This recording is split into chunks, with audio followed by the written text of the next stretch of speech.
stretches. We'll start standing on them, and we're just gonna pull these hips forward, and then we're gonna get that hip stretch, and then every once in a while we're just gonna bend that knee, and then bring it back up, and then we're gonna just do that a couple times, and then when it's extended, we're gonna add that crossover. So reaching up and away from that hip, and then we'll take it to the back and pull that hip forward. Right, so there's a lot of hip flexor stretch, and then we'll get down into that quad, that knee. So do that on both sides, and then we'll take that back leg and we'll put it in front. We're gonna push the hips, we're gonna try to keep that in one line. We're gonna go ahead and bring that over.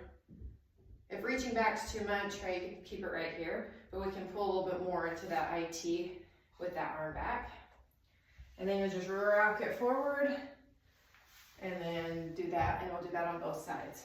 So then, let's go ahead and bring it to the chair. We're gonna reach behind the chair. If you don't really have a chair, right, you can always do this standing, like that. But if you can sit on the edge of a chair and pull that back, then we're gonna roll those shoulders and get that stretch in the front, and then we'll go ahead and round it out here.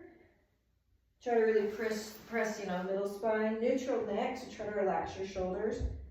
Let your neck hang, tuck chin to chest, there's compression there. And then we'll do that a few times, right, back and then forward. And then we're gonna hit these crossovers. So if knees feel a little tense, you can cross over at the ankles, or you can pull it up into this seated pigeon, basically. And we're just tall, shoulders relaxed. You're just gonna pull the chest towards your legs. And then give that a push. And you'll come back down into it, and I'm gonna have you hold it down here. When you're down here, you take a breath, and then you slowly let the air go, and you just try to sink a little closer. You can pull those toes back, it'll help the knee. So just take some deep breathing down in the stretch as well. And then last one, we'll take it right here, and we'll drop those shoulders, press against inner thigh. If the straight arm's too much, you can just push it with the forearm. We'll do that on both sides here.